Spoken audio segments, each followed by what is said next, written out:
3 permainan melatih keseimbangan. Selain melatih keseimbangan, permainan ini bisa melestarikan budaya tradisional Indonesia.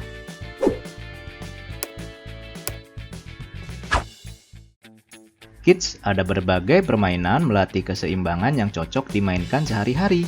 Melatih keseimbangan merupakan penting untuk membantu aktivitas sehari-hari. Selain itu, memiliki keseimbangan yang baik akan membuat meningkatkan kemampuan motorik pada tubuh kita.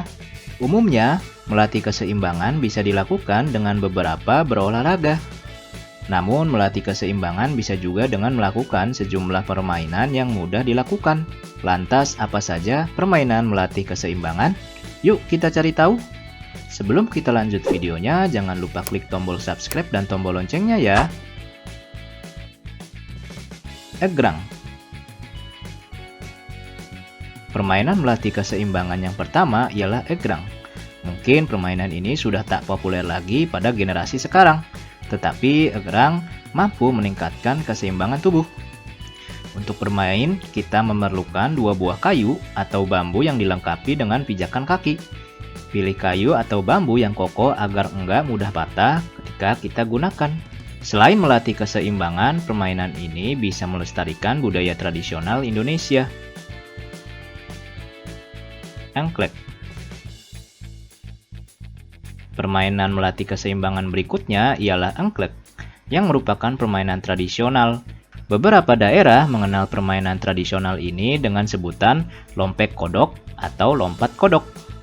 Dalam permainan ini mewajibkan kita untuk melompat pada bidang yang sudah digambar kotak-kotak. Selain itu, kita bisa melompat dengan 1 kaki saja, sehingga cocok untuk melatih keseimbangan.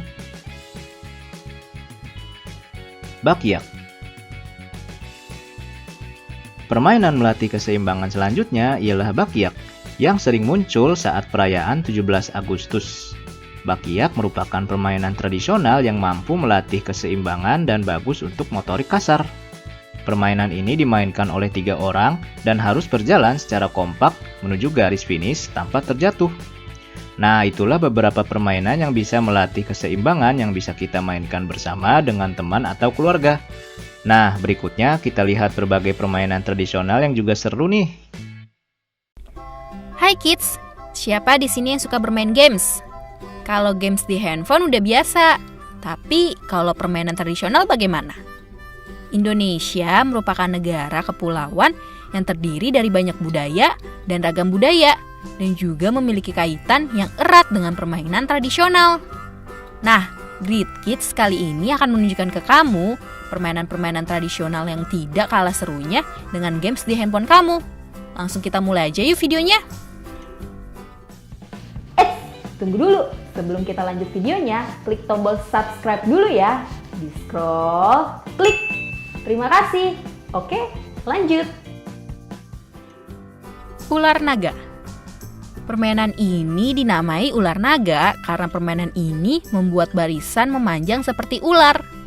Awalnya, permainan ini dilakukan dengan memilih 2 orang sebagai ketua kelompok. Setelah terpilih, sang ketua memilih anggota kelompoknya dan permainan dimulai. Permainan dimulai dengan setiap ketua berusaha untuk menangkap anggota dari lawannya.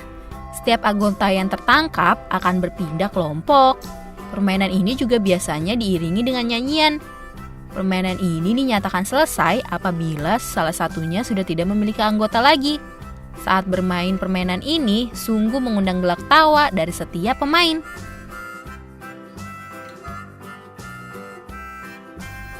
Domikado. Permainan legendari yang satu ini paling sering dimainkan di sekolah karena ini merupakan salah satu jenis permainan yang tidak memerlukan banyak alat dan juga tidak membutuhkan lahan yang luas. Kamu tinggal duduk dan bernyanyi. Kamu hanya perlu duduk melingkar sambil menggabungkan tangan dengan teman kita yang lainnya. Selama permainan, kamu akan menyanyikan lagu.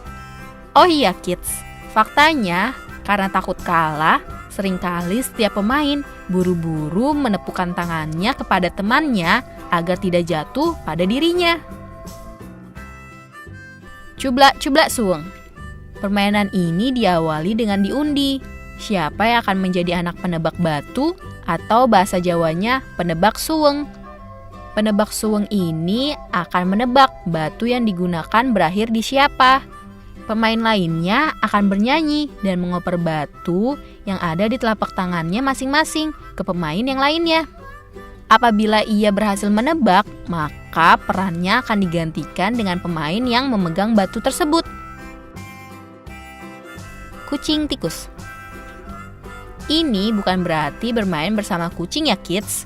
Ini merupakan salah satu contoh permainan yang semakin banyak anggota yang ikut, maka permainan ini akan semakin seru juga kids. Sebelum memulai permainan, akan diundi terlebih dahulu siapa yang akan menjadi kucing dan sisanya akan menjadi tikus. Anak yang berperan sebagai kucing harus menangkap anak lain yang berperan sebagai tikus. Dalam permainan ini, ada peraturan yang harus dipatuhi kids. Kucing tidak boleh menangkap tikus yang berjongkok, dan tikus tidak boleh kembali berdiri apabila tidak ada temannya yang membantu. Untuk anak yang berperan sebagai kucing yang berhasil menangkap tikus, perannya akan digantikan dengan temannya yang tertangkap. Bentengan. Permainan ini merupakan salah satu jenis permainan yang diciptakan dengan bercermin pada perjuangan bangsa Indonesia saat melawan penjajah. Layaknya seperti pada peperangan sesungguhnya, permainan ini dimainkan oleh dua kelompok yang saling berlawanan. Masing-masing kelompok terdiri dari 4-5 orang. Dan cara bermainnya adalah setiap kelompok berusaha untuk merebut benteng dari lawan. Namun dengan aturan, apabila ada anggota yang melepaskan tangannya dari tiang, maka ia dapat ditangkap oleh lawan sebagai sandera.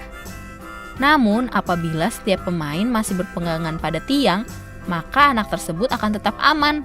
Permainan akan semakin seru saat dalam satu kelompok hanya tinggal satu anggota dan akan segera diambil oleh lawan.